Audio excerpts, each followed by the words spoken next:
All right, we're gonna get started. We have a small crowd today, but I'm really glad that the folks who joined us are able to do so.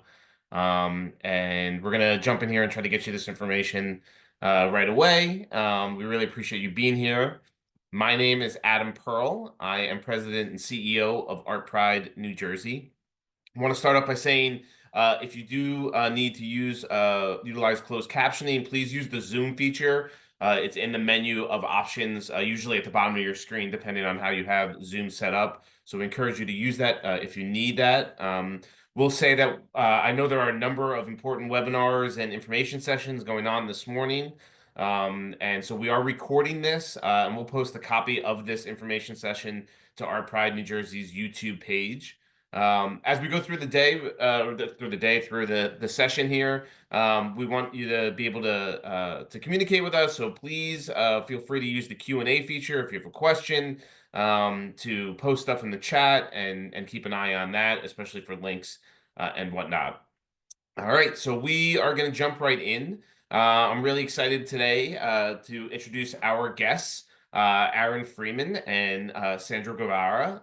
Aaron is the founder of Make Music Day. He launched this global celebration of music in New York in 2006, and has worked to expand it. You're going to hear all about that and this opportunity. It's been happening here in New Jersey. Aaron's leadership has been instrumental in growing this initiative, and today we'll learn more about the impact of Make Music Day and how you can maybe bring it to your community as well.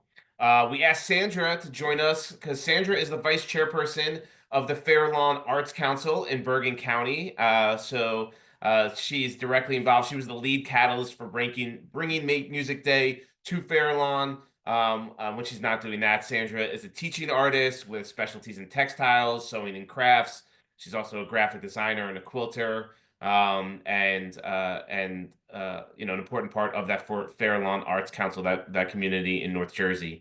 So, Aaron, Sandra, thank you for being here. I'm going to throw it over to you to share with folks about Make Music Day. Great, Adam, thank you so much. And thanks, Vanessa. Thanks to Art Pride for having us.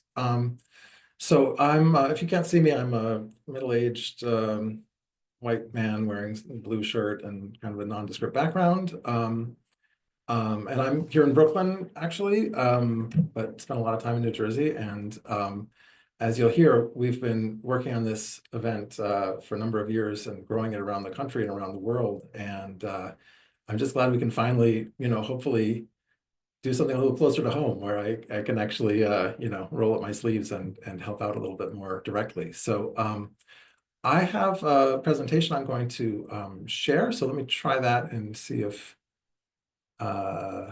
this is going to work.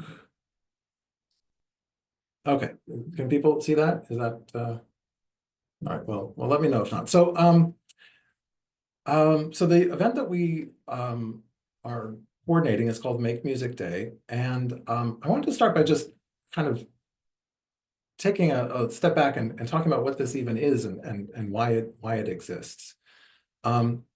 This began 43 years ago when a new government was taking office in France. And they had this idea that for centuries in France, the government had supported the opera company, the ballet, the Comédie Française, all of the sort of high art that they're known for, but there's so much else going on too. And people who are just doing their own, creative activities in every way. So, they opened a comic book museum and a circus arts center and all sorts of things that had never been done before in the country.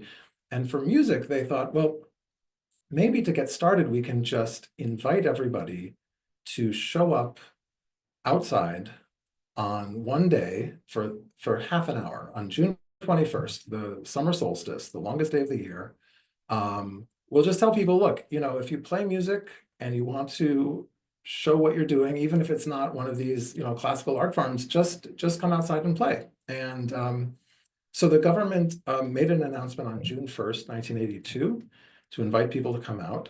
You can see on this slide, there's a sort of press conference where they have a sign that says Fête de la Musique, which means make music. and it also means festival of music. So it's kind of a pun in French. And yeah, they just basically put the word out and said 3 weeks from now, we want people to come out and play music. And it was an incredible event with hundreds of thousands of people showing up 3 weeks later, not waiting until 8:30 at night when it was supposed to begin, but starting, early in the day with, music on the streets and parks and train stations. And they realized there was just this kind of latent, um, desire for everybody to express themselves musically and to have a street party. And over the years, it's really become kind of like Halloween in France. So I was in Paris for the first time in 2006, where I saw the Fête de la Musique on June 21st. And it's not a festival. It's really something much more spontaneous. Just like with Halloween, people, they don't have to be coordinated or curated. They just choose their own costumes and trick or treat where they want to, or decorate their house the way they want to. In France, for the Fête de la Musique, people just start bringing their instruments outside. And, you can see in these pictures from last year, there's, a guy playing like a small clarinet and people dancing and people playing drums. And, no one's asking them to do it in a way. It's just something that has over the decades become a really strong tradition in France. Um, so, one of the things that's so interesting is that you sort of don't know who's going to show up, and people who feel in some way like outsiders, like they're too young to play in a bar, or they're just starting on a new instrument and they can only play a couple of songs. They feel like this is the day when they can come out and join a musical community and play with each other.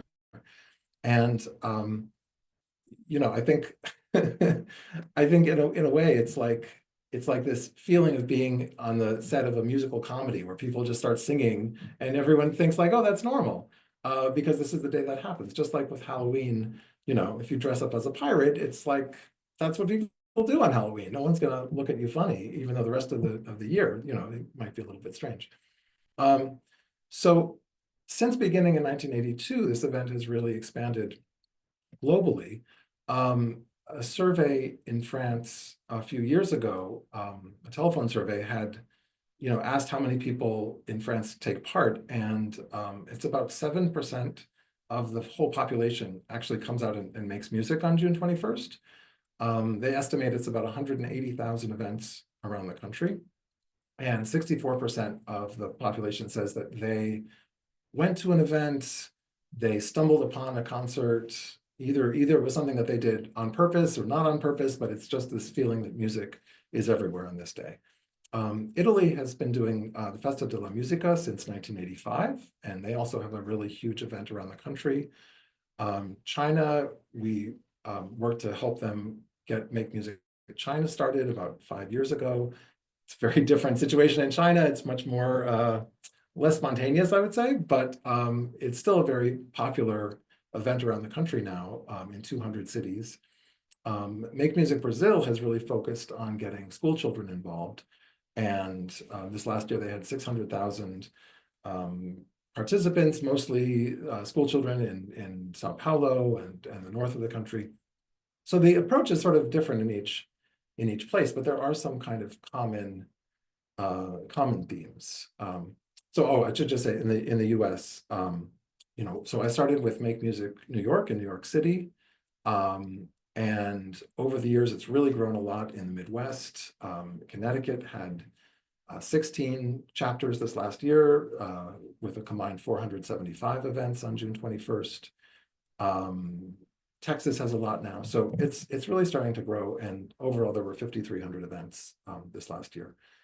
So the sort of common theme with all of this is that all of the events are participatory. They're open to any musicians in any genre, at any age, any level. That's really one of the most key parts of Make Music Day, is this just radical openness to any kind of musical participation. And a lot of the events, are things that people can participate in directly, like national drums bucket drumming event that we do with Vic Firth, where they donate thousands of pairs of drumsticks, and we send them around the country for people to join bucket drumming events and take home a free pair of sticks, or harmonica lessons. Things like Sousa where you can come and join a band to sight read John Philip Sousa marches together. There are lots of different sort of creative initiatives that have sprung up around the idea that this is very participatory. It's also free with no tickets, no reservations, no charge for participants or audience members. So the idea here is that we want to create an event that people can stumble upon and discover. And because, most of the musicians are amateurs, people that, the public might not have heard of, it's not a situation where it's something where, ticket buyers are going to flock to the events. But, if you're going to the grocery store and there's a cellist, set up in the meat market area, or there's, a rock band on the corner, those are things where you can sort of stay for a while and enjoy it and listen. And then at a certain point, you might say, okay, I'm going to wander around and see what else is happening for Make Music Day. And the fact that it's free and no reservations are required just allows for that kind of freedom. It's also something that happens in public spaces. So again, it's something that the whole community can appreciate and participate in. And around the world, it's happening on June 21st, which is the summer solstice. So in France, it's this very spontaneous kind of thing. And in the United States, it has more organization to it, although the core principles are still the same. So here we have this network. Our organization, Make Music Alliance, is kind of an umbrella for all of the local Make Music Day chapters. And we set up a matchmaking website for each of the communities that's participating. So you can kind of see on the slide here that people who are interested in taking part can sign up and they can create a profile, either because they want to perform or they want to host some music, maybe on their their front yard or at their store or sidewalk or library or any kind of space that they have. And some people can sign up with multiple locations or multiple bands or some of each. But once you create a profile, then you can see everybody else's profile, see who else is involved and interested in participating, and then you can send the messages directly and request a time to perform or have a conversation. And so this basically allows people to find each other and make their own arrangements without any kind of overall curation or audition process or anything else. Everybody is welcome to do it, but you end up with people playing at the places that they're interested in playing, and having the place agree to host them. And then when the performer and the venue have confirmed their arrangements, then the information migrates to this interactive website map where the public can see what's going on and can read about all the artists and locations that have signed up. And so there's kind of this this whole framework that we've set up that allows the events to be scheduled and promoted, to see if there are any conflicts with like two rock bands that are going to be across the street from each other at the same time, and we have to talk to them to get them to work it out.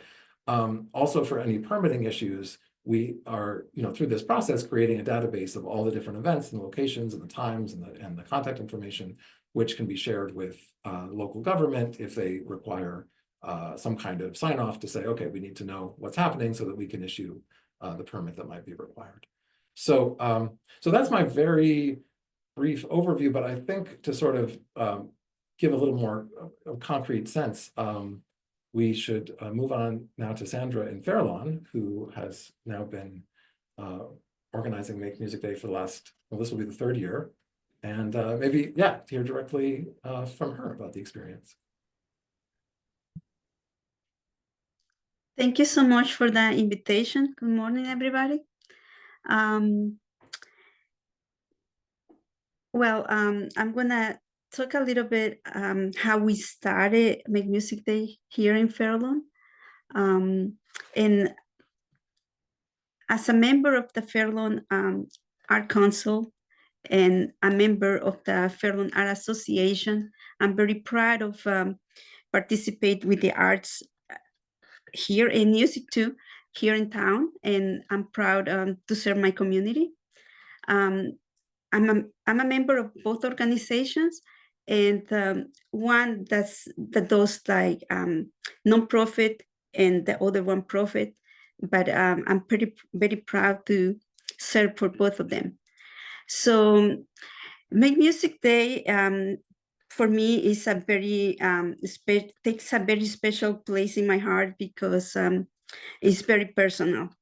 Um, in my researches of looking for a place where my son, who's a musician, I went online and tried to find places where he can play his guitar.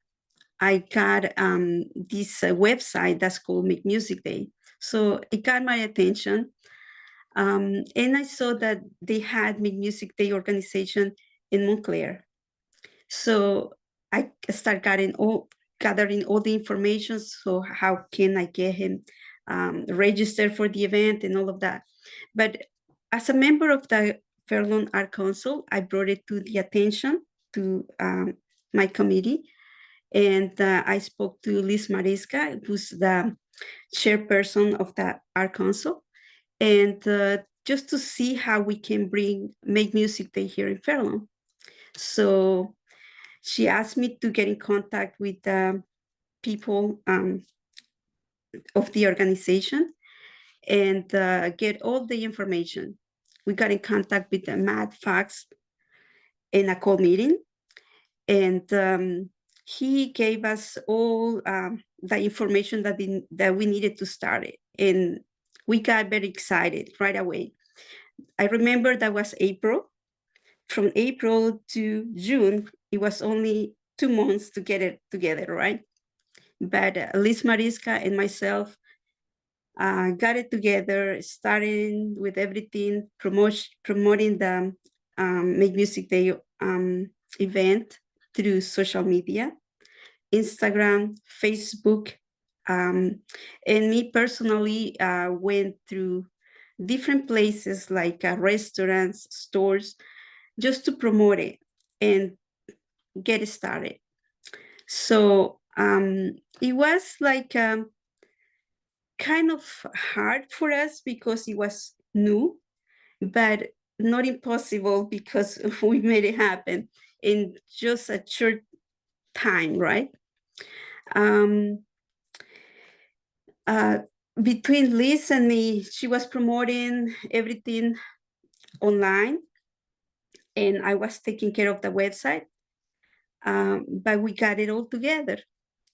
So this event is very important for us because as members of the Art Council, we were promoting all the visual arts, but we didn't have anything like musical. So we do different events like Arts in the Park. That's one of the big ones, but Make Music Day became another big event here in town, where we get all the community participating, where kids, adults, anybody can come and perform musically. In the process of preparing for the Make Music Day, we got more people involved. We had the advantage of having Liz Mariska working for the municipality, so we got the rights or permission to use all the parks here in town, which that's a big advantage. We have Nick Magarelli, who also works for the municipality. And yes, we have all the support from the municipality and to get it going here in this town. And that's a big thing, like getting all the support of our community. Um, it pretty much the first year was a challenge for us because it was new and get it together in such a short time. But for the following year, it came a little easier because all the hard work was done on the previous year. One of the things that makes me so excited for this event is like having music here in town, right? So it has been proved that music brings happiness and is such an important thing for mental health. And that's one of the things that our town is promoting to helping people here, to our community. Well, Make Music Day is one of the big events, and so it's very important for us to run it every single day. This is going to be our third year participating in this event. And as I said before, it's very personal to me because I got my son involved in this. And as I say, he's one of the reasons that we have Make Music Day here in Fairlawn. He's a young musician. He plays guitar, and I had it on the first year playing the Dutch House, which is a historical restaurant here in town. But we got so many restaurants, venues participating on this event, the parks. And me personally, I would say one of the biggest or the ones that I enjoy the most was the drum circle at Verdun Park. It was such a beautiful event, like seeing little kids, adults, and even old people participating in this was a big thing. Last year, on May 21st, 2024, we got a proclamation of the Make Music Day here. And we're expecting to celebrate Make Music every year, if we can.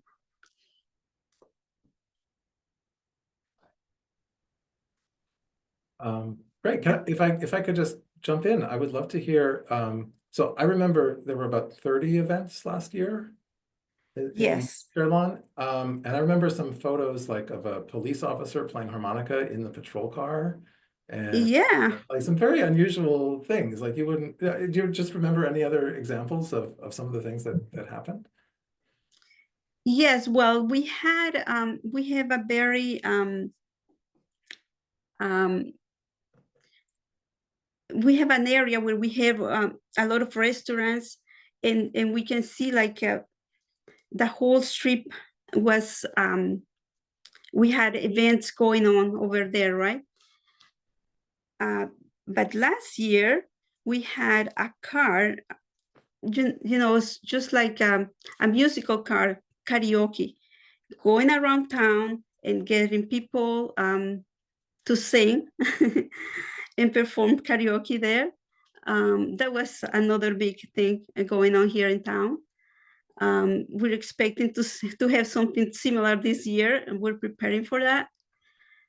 But yes, the Make Music Day,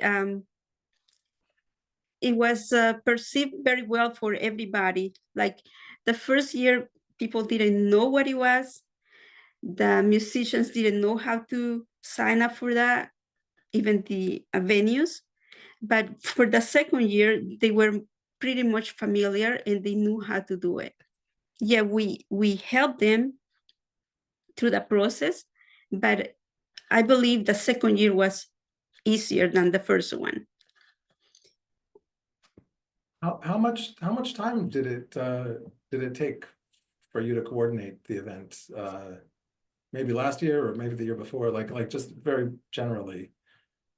Well, the first year, what I say, we started preparing or signing for be a member in April. From April to June, it was only 2 months.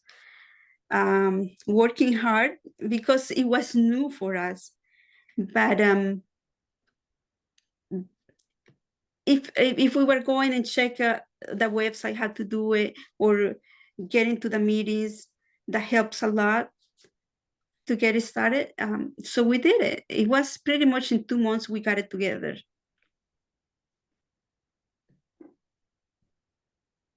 Well, yeah, I guess I don't know, Adam, if you want to jump on, but I would love to hear yeah, what ideas and questions people might have.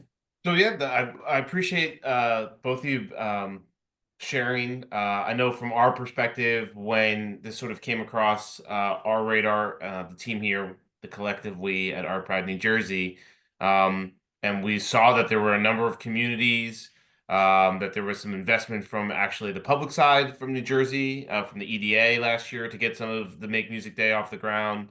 So thank you to the New Jersey Economic Development Authority for their continued investment in arts and culture across the state. And we just thought this would be a great opportunity, sort of low cost, low burden to share the information. And as I said, I know a lot of folks, we actually got some emails from people who were like, "You're recording this, right? Because I have to go to this other meeting." So I just wanted to encourage, I know for the folks that were able to attend, if you have questions, if you want to put them in the chat or the Q&A, we have a small enough group here we can manage. I guess one question, while folks have an opportunity to maybe type some questions in, one question I have to start, which is, um, what does it look like, Aaron? Like, what does the goal look like? And give us like for a New Jersey, a view of that. So this is growing. The idea here is obviously right to get a few more communities on board with what we're doing here today and what you're doing each year. But what does like the big vision look like from a New Jersey perspective for Make Music Day? Yeah, great question. So, when I started this for New York City, from year two, I was getting, inquiries. Someone in Chicago wants to start Make Music Chicago. Someone in Seattle wants to start Make Music Seattle. And I just said like, okay, great. Like, if you want to do it, that's, go ahead. It's only in the last few years that we've started working on a kind of state by state basis because a number of states like Connecticut, have had such a concentration of activity that they've started to support this through a special grant program from the Connecticut State Office of the Arts, having a liaison there who can get different government agencies involved, get the governor to do a press release, get kind of state educators associations involved. And the dynamic Sandra was talking about, where the first year you're talking to people and they're like, well, this sounds great, but I kind of don't know what you're talking about, and you sort of have to see it the first time sometimes to really understand, like, oh, it's just people showing up and playing music. I get it. Well, that whole process of getting people used to the idea and interested in it, if you have a huge, state media partnership and partnership with the government, it's just everyone's life is easier. You're like, hey, we want to start Make Music Day in our town, and people are like, oh, great, we saw that, we saw that in Patterson last year, and we're gonna now do it in Hackensack or whatever. So, I think that's where we're trying to end up on a state level. And if you look at a place like Montclair, which has been the longest running Make Music Day in New Jersey, I think they're on their 11th or 12th year. And it's really just something that now just happens, people know. And, the comic book store is always going to do a great punk show. And, the church is always going to have their choir come out. And everyone has sort of found their particular role that they want to play in the community, and the music they want to showcase and the culture they want to highlight. And, and it's just so beautiful and natural when it gets to that point. So. So Sandra, I have a question for you too. What do you, when you think about what the goal looks like for Fairlawn as you go into year 4, year 5, year 6, year 11, as Montclair, what does that look like for you in terms of your vision for Fairlawn? Well, I want people to remember that uh, we're going to have a day every year where we're going to celebrate music. and where the whole community can come together and celebrate it with us. Yes, Make Music Day bring people together and unify the whole community. I want them to remember that. So Sandra, I think that's beautiful. And we have actually, I think one of your colleagues who's with us, who's one of the attendees today, Liz Maresca, and Liz is making some comments in the chat. Since this is recorded and folks who view this afterwards won't be able to read the chat, I'm gonna turn her comments into questions that maybe you can help answer, and we can share that information out.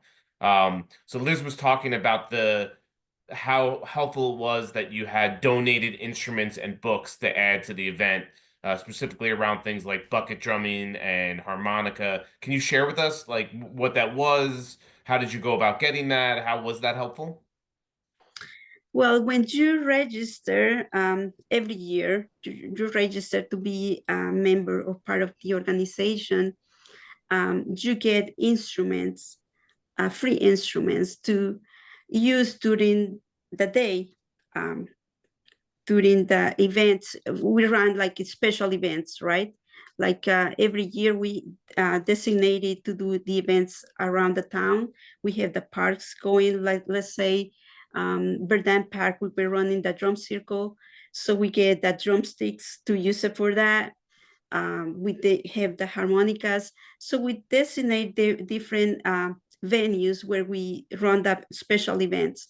So we, with the material that we get from the organization, like harmonicas, drumsticks, so we let people to use it and take it with them. So they come to celebrate with us, but also bring home an instrument with them. That's awesome.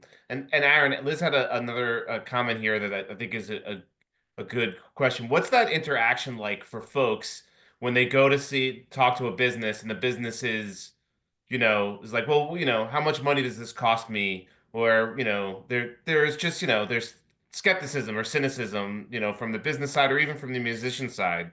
What are those conversations like? Yeah, how do they get turned around? Well, they know now that to participate is free for everybody. It's free for the venue. The venues get like to be promoted through our website, because we in our website we tell that the venues are participating, so they get a free promotion. So it's free for the venues and free for the artists, and they can expose themselves and promote their own music. So it's like a spotlight for them to participate on this, and it's free. Yeah. So it's good for everybody. Yeah, well, to Adam's point, I think what I've learned doing this myself in New York City and now helping 150 other communities is that the message to businesses is much less important than who's delivering the message. If it's coming from a business improvement district or the city government or something that they consider to be a credible source, if you explain it to them, they're like, oh, okay, great. Like, you're trying to help my commercial district. We want to create a cultural destination for the day. That all makes sense. My part in this is going to be finding a band, maybe feeding them lunch, maybe putting an extension cord out the window so they can play on the sidewalk. There's sort of different ways that people will support it in those kinds of modest ways. But yeah, I think it's true. Like, someone coming off the street who they don't know and pitching it to them, it does lead to some skepticism the first year when they haven't seen it yet. But having that partnership can make all the difference. And I would say, like, some artists and venues do make financial arrangements between themselves. That's completely fine. If you wanted to have like a really great band and hire them to play for Make Music Day, like, people do that and it's great. But that's not something that's going to change the fact that it's free to the public and it's available for anybody to play at any level if they find a place that works for them. Great. But Okay, Sandra. But it's very important too for the musicians, because this is a way that they can network. And like with my son, like he found a place where he can play not only for Make Music Day, he get invited to other places just because he was exposed during the Make Music Day. So it's a way for networking. Absolutely. I mean, that's for what it's worth. When Aaron was introduced to us, and we learned that there were already communities that were doing this around the state, that for us was, this is a way for us to build grassroots and community involvement, utilizing the arts, building bridges between folks, bringing communities together, all things that, we deeply believe in, making the arts inclusive and accessible to everyone that lives in the state. These are all, values that we absolutely believe in at Art Pride. And so for us to be able to bring it to our members was just seemed like a no-brainer for us. So thank you, Aaron and Sandra. I think we're good on questions here, and we're coming up on time for folks. So just wanted to say thank you for both being here, for doing the work that you're doing. And then Sandra, thank you for being Thank, a community catalyst. We appreciate you. thank you. Before we go, I just wanted to do a quick wrap up, let folks know about a few more webinars that are and events that are coming up from our Pride side.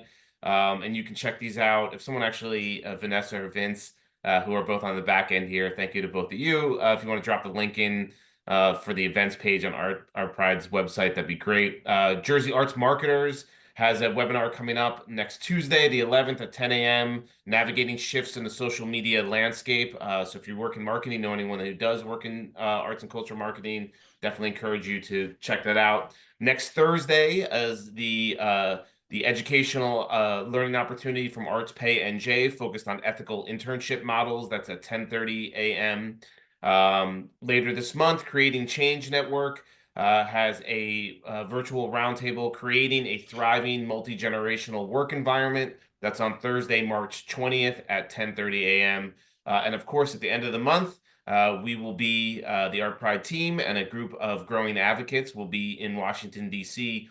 for New Jersey Arts Advocacy Day on March 26th. If you can't join us in DC, I know that's not a possibility for everyone. Please be on the lookout because we are absolutely going to have some things that you can do from home to support the folks who do go to DC. And that's it for me. Thank you both, Aaron and Sandra, for making this Thank happen. you. Thanks to Vince and Vanessa for being here behind the scenes, as well as the rest of the Art Pride team. And we hope everybody has a wonderful rest of the day this Friday. Take care, y'all.